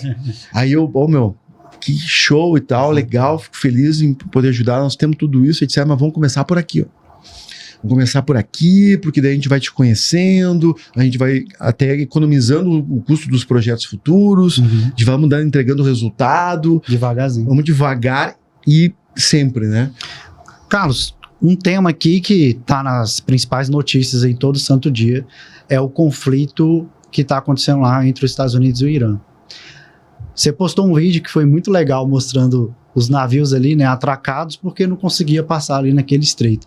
A minha pergunta é justamente isso, se você teve algum cliente, ou mesmo que indiretamente, né, que foi afetado por esse conflito ou não? Cara, não, é vida real isso, não é na internet, é vida real. Por exemplo, a Astra é um cliente nosso, e eles fazem... Eu vi o vídeo deles que eu bem legal. Tu citou ele até aqui. A gente já tem um videocase lá no canal sobre ele. E eles lá compram o quê? Resinas, matéria-prima. O preço da resina estourou, porque é derivado de petróleo. Não é só o combustível. Um carro, por exemplo, 80% do custo do cara está vinculado com produtos derivados de petróleo. 80% do custo do carro. Afeta tudo. Na produção do carro.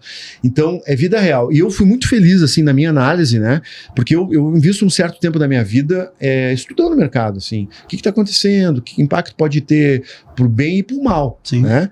Criando cenários e tal. Porque isso eu vendo de alguma forma até dentro das nossas consultorias, né? E eu fui muito feliz na minha análise ali, porque eu disse, cara, isso não vai ser uma coisa rápida. O mercado estava esperando alguma coisa rápida, de solução rápida. E eu disse, não vai, porque a guerra está atacando a infraestrutura. Essa infraestrutura não vai voltar. rápido. Infraestrutura destrói, tem que construir de novo. Quanto tempo vai levar? Então, o Irã atacou infraestrutura no Iraque, atacou infraestrutura em todos os países ali do Oriente Médio, Arábia Saudita, etc. E os Estados Unidos acabou atacando o aliado dos Estados Unidos. Do Irã? O Irã, a gente está atacando o Irã, mas o aliado Israel. Israel atacou a infraestrutura do Irã e bloqueou. E quando bloqueia, ele tranca o fluxo do petróleo. Esse fluxo do petróleo, o petróleo que não circulou ali, a gente nem sentiu falta dele ainda. Então, muitas cadeias produtivas vão começar a sentir a falta, o estoque baixar. Começa a acontecer a partir de agora, talvez, porque até agora não normalizou. E mesmo que o navio passe ali hoje, quanto tempo ele vai chegar até descarregar, botar no caminhão, levar, processar esse óleo, etc. Vai ser uma reação em cadeia. Então, já saiu até uma notícia, eu acho que agora, que a partir de maio, a aviação já vai ser prejudicada. E outra coisa que ninguém falou, e eu vou te falar aqui agora, é que o dólar também. Porque o que acontece? O fluxo do dólar no mundo mudou. Porque o dólar que estava indo para o Catar, em troca de óleo, parou de acontecer. Então, lá no Catar, as divisas do país Catar diminuiu. E ele agora tem que reconstruir e está sem dinheiro. Parou de entrar dólar. Se não exportou. E muita gente que comprava do Catar foi comprar onde? Nos Estados Unidos. Está invertendo. Já. Inverteu o fluxo do dólar. E eu não vi ninguém falando sobre isso, cara. E isso deixou os Estados Unidos mais forte. Porque os Estados Unidos, estrategicamente, assim como a China, tem estoques de 6 meses de petróleo e diesel. Então agora dá para entender por que ele fez aquilo com a Venezuela. Sem dúvida. Acho que estava tudo arquitetado. E uma outra coisa, cara, que eu bati, por exemplo, teve aquela ameaça de guerra dos caminhoneiros. Os caras lá, eu acho que eles têm mais que brigar pelos direitos deles mesmos. É uma categoria super judiada. Sim. Mas eles não tocam num ponto chave da história, que é o seguinte, cara, por que no Brasil a gente não processa o nosso diesel? A gente até importa hoje, né? Diesel, cara, tendo petróleo. Então a gente não industrializa o petróleo. Um erro estratégico, fragiliza a nação, o país fica fraco a esse tipo de situação mundial. E a nossa geopolítica tá todo mundo na berlinda ali, tá todo mundo com medo, certo? Uma guerra dessa pode escalar. Qualquer coisinha pode dar uma escalada. Sim. E a gente fica dependendo... A mercê, né? A mercê. E uma coisa que a gente tem, o que ninguém tem, que é a matéria-prima, que é o petróleo. O outro a ponto, faca e o queijo na mão, mas não sabe usar. E isso é uma política de Estado e não de governo. O que eu quero dizer com isso? Não deveria depender da administração, da esquerda ou da direita fazer isso. Isso devia ser de Estado. Porque é a forma de proteger o Estado. Tu entende o que eu quero dizer? Uhum. Assim como nós deveríamos, e fica aqui o meu apelo, né? O Estado deveria ter capacidade de tancagem para aumentar a armazenagem de diesel e de combustível. Porque a gente tem lá 1-2 dias de estoque de diesel e qualquer coisinha que acontece... É prejudicado. O preço começa a ser especulativo. Porque o brasileiro... E a população mais de baixa renda é que é afetada primeiro. Aí afeta transporte público, afeta transporte escolar, afeta comida, o cafezinho, que a gente adora, vai aumentar o preço. Sim. E aí gera inflação, que é um outro monstro que tem que ser abordado. Uhum. E, Carlos, falando aqui sobre até um cliente que é nosso também, da Junheinrich, né? E hoje, como você vê, que até através da educação que você dissipa aí nos cursos, a escolha de equipamentos, não só de empilhadeira, mas de vários outros equipamentos, você percebe que eles estão errando muito na escolha do equipamento ou isso vem melhorando com o tempo? Então, cara, e volta a questão da educação.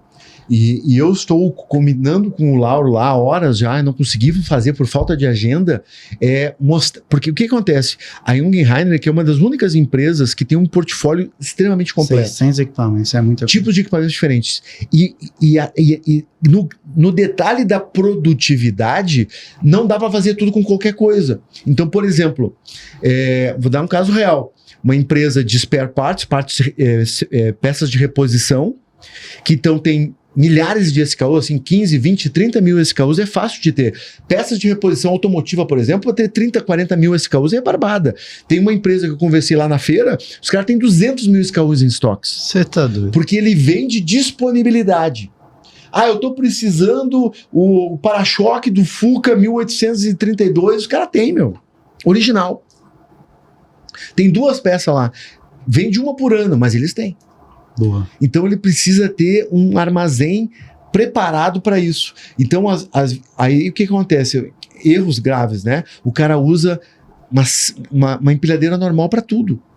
Ele pega a mesma empilhadeira que todo mundo conhece, retrátil, mas ele usa para tudo. Então como é que ele faz o pique? Ele vai lá em cima, pega o pallet, traz para baixo, larga no chão por derrubado, eles chamam, e vem um operador, separa a mercadoria, pega uma pecinha daquilo que precisava, aí vem outra empilhadeira, pega aquele troço e guarda. Então olha a lentidão da operação. O risco, né? O risco, movimentação, perda. A Jungheinrich tem um equipamento que é uma selecionadora vertical, que vai lá em cima, com o operador ele já separa lá em cima e vai para o próximo. Mas a maioria dos seres logísticos não conhece o equipamento. E eu ainda não consegui produzir um conteúdo mostrando esse equipamento.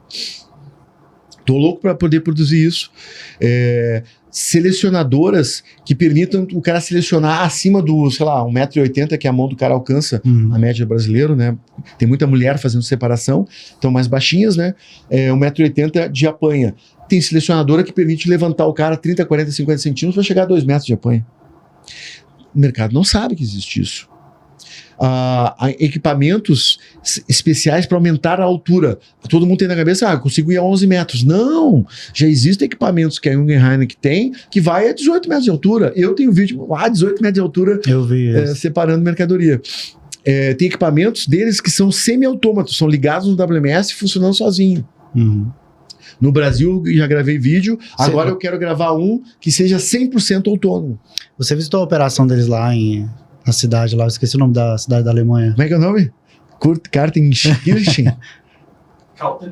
Kaltenkirchen, que é 1 hora de distância de carro de Hamburgo, na Alemanha. Bem Mas ao pelo norte, que tu falou, leste de... Cara, eu nunca tinha visitado uma operação desse nível, né? E realmente tu não tinha visto nenhuma assim. E fiquei sabendo lá que é 100% automatizado pela tecnologia da Jungheinrich, que é a coisa que eles nem têm no Brasil.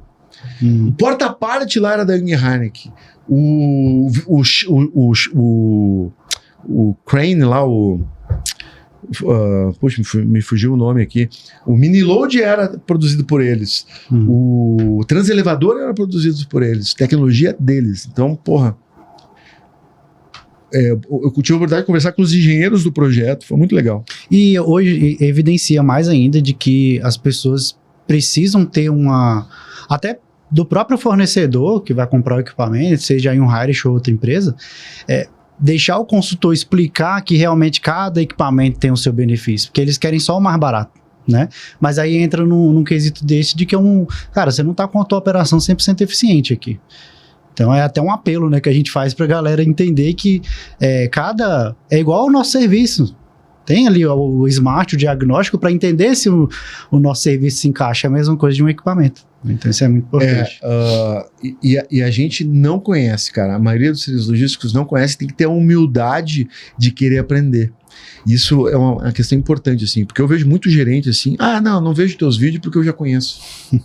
E eu sei, cara, que ele não tem noção do que ele tá falando. Porque é a pior ignorância, né? É aquela que o cara acha que sabe. Sim. E empilhadeira, cara, é um mercado, uma venda consultiva. E não dá para ficar usando o mesmo equipamento para tudo.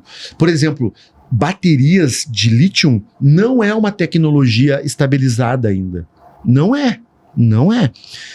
Por que o carro elétrico desvaloriza tanto? Porque a gente sabe, o mercado sabe, que o ano que vem vai vir uma bateria que é muito melhor do que a que tem hoje. Lá na feira, a Moura lançando uma bateria de lítio nova que mudou a química da bateria e com isso ela tem maior vida útil, maior retenção de energia, carga mais rápida. Essa tecnologia ainda está evoluindo. E será que o ser logístico lá do depósito sabe qual é a melhor tecnologia? Então ele tem que ter a humildade de saber que ele precisa aprender, e talvez não precisa saber tudo, mas chamar quem saiba, né? Mas tu acha que é uma questão cultural também? A galera tá migrando, por exemplo, do GLP, do diesel para uma máquina elétrica, por exemplo? Cara, se eu não me engano, eu posso errar os percentuais aqui um pouquinho, tá? Mas a lógica é a mesma. Na Europa, é em torno de 17% da frota é a combustão. Caramba. Só 17%. Sim. Já eletrificou tudo. Por quê? Cara, não faz sentido na minha cabeça, por exemplo, uma marca aí eletrificar a distribuição e dentro do depósito ainda tem equipamento a combustão. Não faz sentido. Não faz o menor sentido. Começa pela tua intralogística eletrificando a tua frota de equipamento de movimentação. E no Brasil é quase 37%, se não me engano, alguma coisa assim. É combustão ainda. Tá então tem muito pra atrasado. gente evoluir aí. Pô, o equipamento, a Lithium, por exemplo, né? É um equipamento pequenininho, compacto, rápido. Você pode estar tirando a bateria também, utilizando duas, né? Para a operação também no Pará. Eu acho que o lítio não deveria trocar bateria, tá? Uhum. O lítio não deveria trocar bateria. Por quê? Porque não tem é nem trocar, eles têm o carregador, eles chamam de carregador externo, né? Isso. Que aí ele tem fazer cargas por oportunidade. Então eu vou almoçar, pluga na tomada. Igual a gente faz celular, né? Igual celular. É igual. Só que, cara, para uma bateria chumbo, não é assim. Aí tu tem que exaurir a bateria. Sim. Aí ela termina às 3 da tarde, no meio do shift. Vida útil dela também. Aí, né, aquela confusão toda. Então, para operações assim, mais intensas, talvez até 3 turnos, por exemplo, eu acho que a bateria de chumbo ainda faz sentido. Mas para uma operação de um turno só, bateria de lítio, toca a bala e era isso. Show. E, Carlos, para a gente fechar aqui, antes do nosso quadro chamado Boomerang, que é basicamente pergunta e respostas rápidas, você pode contextualizar, mas a pergunta e respostas rápidas, eu queria que você deixasse uma mensagem, literalmente para os seres logísticos que estão escutando a gente, para não só uma dica para os gestores, mas também para quem está querendo entrar nesse mercado. Boa. A gente tem que dar uma incentivada nessa galera jovem que, vai ter mercado aqui, enfim, você pode fazer logística ainda, vai ter um futuro para você. Cara, obrigado pela oportunidade, né? É muito fácil. Primeiro, cara, estuda, velho. A educação transforma. A gente precisa continuar estudando de forma continuada, lifelong learning. Eu continuo estudando bastante. Quanto mais estudo, mais eu descubro que não sei nada. E a logística vem se transformando através da digitalização. Então é muito importante que você aí na tua operação possa olhar e ver será que você está digitalizado ou está ainda usando papel, caneta, Excel. Não tem mais espaço na logística competitiva com controle e produtividade o cara operar no grito, cara. Dependendo de pessoas. A gente precisa digitalizar a operação para poder transformar ela. Então, a educação e digitalização com o tempo é o principal recado aí. E se precisar de ajuda, o Ser Logístico tá lá de graça, brother. De graça. Só entrar no canal do Ser Logístico. Só te peço, cara, se inscreve lá, dá um like e tá lá mais... Cara, se tu me perguntasse, Lucas, Menchique, é possível fazer 1000 conteúdos sobre logística? Eu ia dizer que não, cara, impossível. Nós já estamos beirando 1000 vídeos. Isso eu dei uma olhada lá, acho que tá em 967 vídeos. Isso são os públicos. Fora o que tem... que tá não listado lá. Não listados. Cara, que é outros conteúdo. 1000, sei lá. Então, você já mensurou em horas isso, não? Não tem nem ideia, cara. Mas o que a gente fez, cara? Eu sou chato nisso aí. Eu queria que... Eu faço tudo como se fosse para mim, certo? Então a gente faz playlist. Eu quero estudar frete. Cara, tem uma playlist lá para tu pegar só os vídeos que são conteúdos focadinhos em frete, para tu já preparadinho ali, é um curso de graça. De graça. Porque genuinamente eu quero elevar o patamar da logística através da educação. Massa. E se o cara quiser um troço mais sofisticado, daí ele compra. Mas começa pelo gratuito. Show. Bom demais. Vamos lá. Quadro Boomerang. Compra ou locação de máquinas? Boa pergunta. Eu sou bem tendencioso à locação, porque o meu negócio, seja ele qual for, o que acontece na prática? Tu compra o equipamento hoje e ele fica lá, acaba a vida útil, os caras estão usando equipamento, ele já está defasado tecnologicamente, obsoleto. Ele já está todo ferrado, já tá obsoletado, ninguém quer usar aquele equipamento, e aí tu não quer gastar dinheiro para trocar ele, porque tu quer gastar na área comercial, tu quer melhorar a tecnologia da tua empresa, etc. Porque não é o teu core business. Então eu não tenho dúvida nenhuma que a melhor business do mundo é locar. Só que não é alocar a máquina, tu loca o serviço de disponibilidade do equipamento. Não sei se é claro isso para todo mundo. Então me ajuda aqui, Lucas. O que é isso?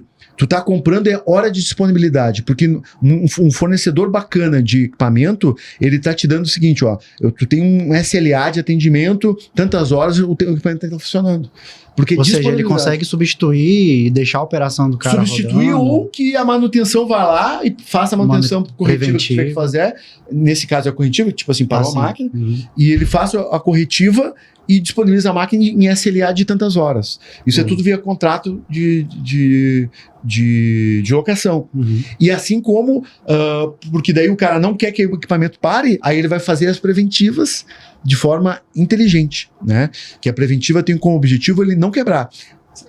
Cara, a empilhadeira quebra, porque é muito pau, mas a gente quer mitigar isso. Claro. Então eu não tenho dúvida nenhuma, locação. O custo logístico, Carlos, vai melhorar ou piorar no Brasil nos próximos 5 anos? Vai piorar, sem dúvida nenhuma. Primeiro pelo seguinte, que eu estava falando aqui, hoje nós estamos enfrentando um apagão de mão de obra. Não tem mão de obra, por isso que a gente vende tanto projeto de automação. Porque... Você diz mão de obra ou mão de obra qualificada? Mão de obra... Cara, tem alguns estados no Brasil, e eu posso dizer, Santa Catarina é um estado que se o cara for manco, serve.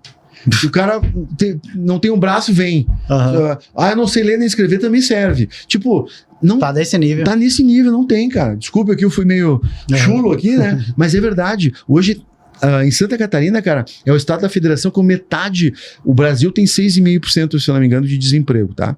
Santa Catarina tá em 2 e pouco % de desemprego. Não tem, é plena mão de obra. Então, para tu pegar alguém, tu tem que tirar de algum lugar. Então, o que acontece com o salário lá? Eu quero pegar a mão de obra, tu tem, eu não tenho. O que eu faço? Eu vou ter que aumentar meu salário. Então, a tendência fortíssima para os próximos anos é aumento do salário do chão de depósito, do motorista, de toda a galera da logística. A tendência é aumentar o salário dos caras. Então, primeiro aspecto. Segundo, que eu tenho que então botar mais tecnologia. Tecnologia não é barata no Brasil. Terceiro, a distribuição está cada vez mais fracionada. Tá? Tem que entregar na tua... Antes eu entregava no supermercado, agora eu tenho que entregar na tua casa. Antes eu entregava no shopping, agora eu tenho que entregar na tua casa. Então eu entregava no shopping e tu ia lá no shopping. Agora não é mais assim, eu tenho que entregar na tua casa. E rápido. E rápido. Então o custo de distribuição vem aumentando, a complexidade da distribuição vem aumentando e, consequentemente, os custos é uma briga feia. E a produtividade é muito baixa. Eu estive nos Estados Unidos, comentei aqui, e eu fui entrevistar um entregador da Amazon. É uma menina, ela não sabia falar inglês, só espanhol. Eu não sei falar espanhol, eu só nem portunhol. E aí a minha filha estava comigo, e minha filha fala fluente espanhol, e a minha filha me ajudou ali na conversa com ela. Cara, ela fazia 600 entregas por dia. Por dia? Por dia. Isso em Miami. No Brasil, o entregador aqui, Mercado Livre, faz 60, 80 se for o cara top. Então, para tu ver como ainda tem oportunidade. Por que a Amazon faz 600? Eles fazem. E os caras, tecnologia, produtividade, método de trabalho. Claro, lá tem algumas facilidades do tipo, os caras entregam muito na porta, né? Os condomínios tem uma estrutura para receber produto. Mas eu acho que é oportunidade. Sim. Aqui tem que evoluir nesse sentido também. Tem que otimizar o processo, né? Cara, eu tenho um vídeo também no nosso Instagram de entregador de pizza robô. Entregador de pizza robô. Um robozinho, cara, circulando pela calçada. Ele anda pela calçada. Miami? Em Miami Beach. Miami. Daí. Top. Outra. O que a logística no exterior, você vai visitar vários países, faz de melhor do que aqui no Brasil? Planejamento, cara. Sem dúvida nenhuma. Eu comentei aqui no início, eu trabalhei fora do Brasil. Eu vou dar um exemplo. Na empresa que eu trabalhava no Canadá, isso era muito louco, cara. Vou pegar o exemplo da Páscoa, que foi um evento que aconteceu agora há pouco aí. E eu vivi isso lá. Na Páscoa de 2026, lá no Canadá, eles venderam ela... A Páscoa de 2027, eles já venderam agora em 2025. Em 26, porra, tô errando os anos. Vamos de novo. A Páscoa de 2027, os caras venderam agora em 2026. Com um ano antes. Então eles desenvolveram a embalagem da Páscoa de 2027, disponibilizaram no catálogo, temos tantas toneladas disponíveis, quer comprar? Então faz o pedido agora e fecha o negócio. O mercado especificamente de chocolate, eles têm que se antecipar muito, até por conta da matéria-prima, né, que tá ficando cada vez mais... Mas é que isso, vou dar um outro exemplo então, que não sei, só para tu entender que é cultura, não se trata do chocolate. Qualquer segmento é assim lá. Vou dar um exemplo, o cara chegou para mim no trabalho e me convidou para andar de bicicleta. E eu, fiquei bem feliz, o cara me convidou para... Tá, e aí eu fui, anotei ali e tal... tá me convidando que quando é sábado, 3 horas da tarde, beleza, combinado. Só que era daqui a 3 semanas, velho. Eu, brasileiro, achei que era sábado agora.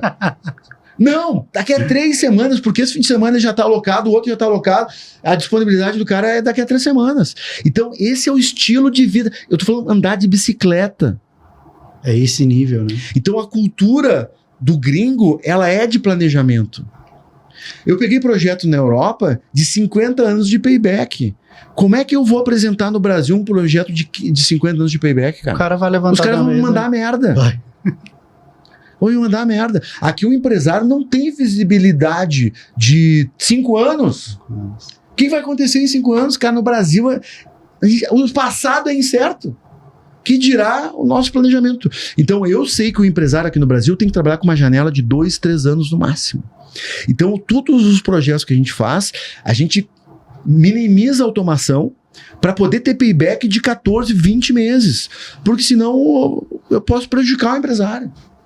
Com certeza. Então, a gente tem que ter esse planejamento. O brasileiro, ele é do jeitinho, ele é do vamos fazer do jeito que dá, ele não pensa no longo prazo.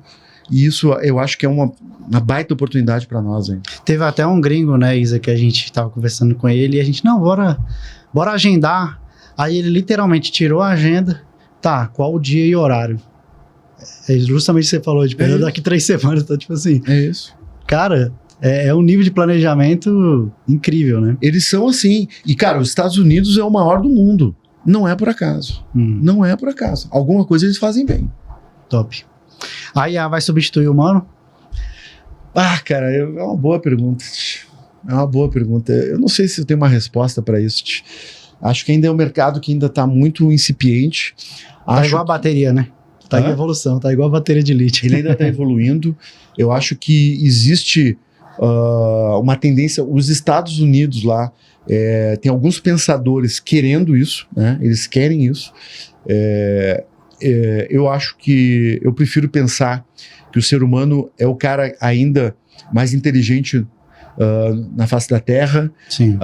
E que ele ainda vai ter muito a agregar, mas nós não podemos ratear, ou seja, ratear eu acho que é uma coisa bem de gaúcho assim, né? A gente não pode vacilar, tipo assim, cara, mais do que nunca é importante a gente estudar, mais do que nunca a gente tem que saber usar IA.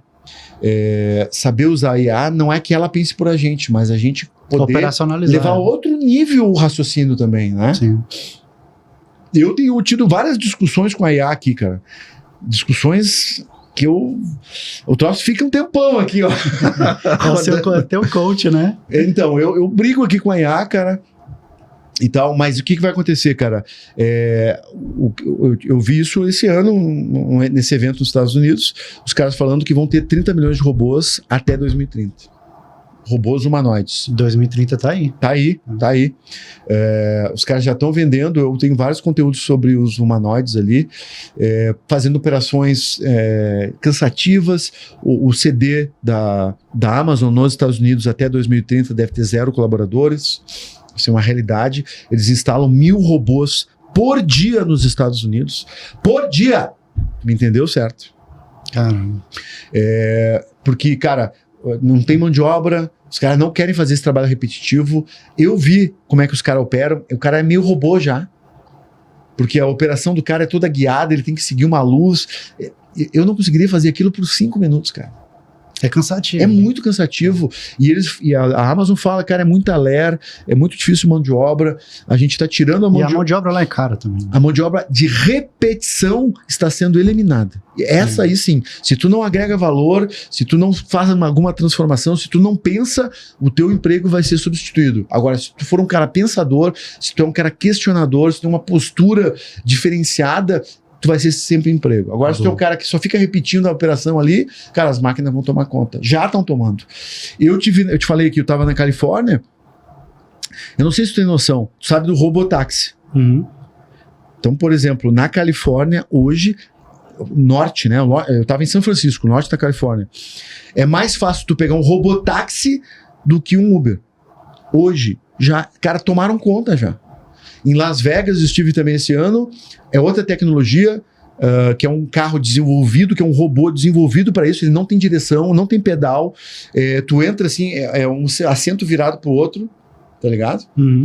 Para 4 lugares, tu entra lá, ele só tem um dispositivo que tu dá o start e só. Tu pode escolher a música que tu quer ouvir, e é tudo por aplicativo, tu não faz nada, ele não tem frente. Velocidade controlada. Ele não tem frente, ele vai devagarinho, mas provavelmente chega mais rápido. E eu tive a oportunidade de pegar um Uber e pegar esse cara lá.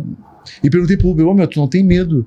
Aí a primeira coisa que o Uber fez foi mostrar os erros do robotáxi, que ele ainda comete erros. Beleza, mas eu perguntei para o motorista, tu sabe que isso é uma questão de tempo. Em 1 ano, 2 anos, esse troço não erra mais. Vai aprendendo. Não, mas eu sei, eu já tô olhando outras coisas para fazer. Porque ele viu que ele tá sendo obsoletado. Sim. Hoje, isso não é futuro. Isso não é futuro. É hoje. O ano passado teve 5 IPOs de empresas de robotização de caminhões nos Estados Unidos. Os caras estão vendo esse mercado, eles falam que é um mercado de 5 trilhões nos Estados Unidos. Os caras estão botando um monte de dinheiro nisso.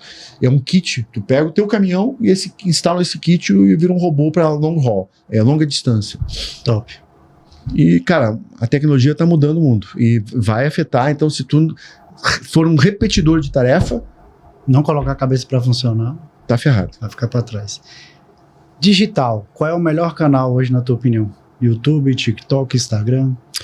Depende, cara. Eu não acho que tem uma resposta... Tem que colocar todos. Eu acho utilizar que todos. Eu acho que depende do valor agregado do produto, da dificuldade, do ciclo de venda do produto e tal. Agora, eu ainda não descobri um produto que tu não venda através de educação, cara. Acho que todos os produtos tu vende através da educação. E eu, particularmente, assim, percebo que o YouTube é uma mídia mais nobre, o LinkedIn é uma mídia mais nobre, difícil viralizar, difícil de produzir conteúdos relevantes. TikTok é bem mais fácil, Instagram é bem mais fácil. Então, para quem começar, é fácil começar por TikTok e Instagram. E aí, eu comecei pelo YouTube. Eu comecei pela mais difícil. A mais difícil. Mas também eu comecei mais cedo, né? Boa. Qual país mais te surpreendeu em inovação e logística? Baita pergunta. Porra, é difícil essa pergunta, porque é o seguinte, ó. Eu já fui pra China umas 6 vezes na minha vida, mas faz muitos anos que eu não vou de novo. E eu tenho visto muita coisa interessante na China, assim, de ouvir falar e vendo eles chineses expondo, por exemplo, nessa feira da Alemanha, o mundo inteiro está expondo lá. Eu vi umas tecnologias disruptivas de Munique sendo exposta lá. Publiquei, até esse fim de semana saiu. Uns caras, assim, uma tecnologia muito legal. Parece mágica. É tão legal a tecnologia que parece mágica. Uma pessoa assim como minha mãe olhar aquilo, ela vai dizer assim, meu Deus, o que é isso? Entendeu? Eu gosto muito de Star Wars, assim. Massa. Estados Unidos, os caras são os maiores do mundo, né? As maiores inovações tecnológicas acontecem lá. Eles têm todo um mecanismo de alavancagem de empresas pequenas que tenham boas ideias. Aqui no Brasil isso não existe, cara, ainda. Esse venture capital que pega uma ideia boa e o cara profissionaliza aquela ideia e alavanca o cara. Sim. Né? Tanto é que os caras têm empresas com 5 trilhões de dólares hoje lá, tipo Nvidia, Apple. Porra, em uma geração a Apple virou uma empresa de 3 trilhões de dólares. Em uma geração, cara. Aqui no Brasil, não. E outra, não é com capital próprio, não é o Steve Jobs tirando o dinheiro do bolso dele. Eu fui na casa dele esse ano. É um cara pobre, classe média baixa nos Estados Unidos. Não é um cara rico. Mas o mecanismo de venture capital lá pega uma ideia boa e alavanca. Então, por exemplo, o Spotify.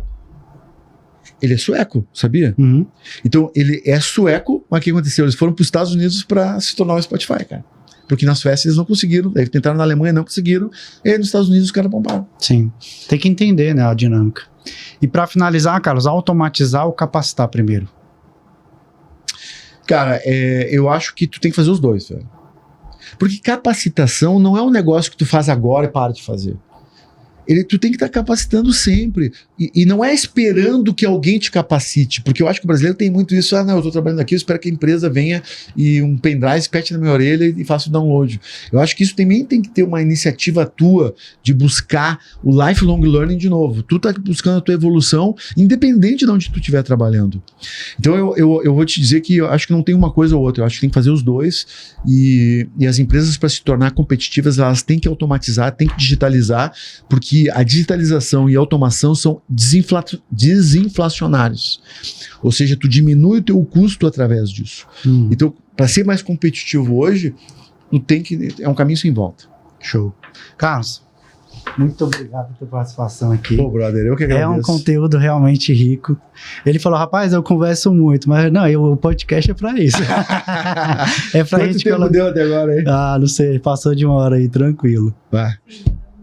Galera, quem assistiu até aqui, agradeço demais a audiência de vocês. Realmente o canal tá crescendo muito rápido, eu agradeço muito.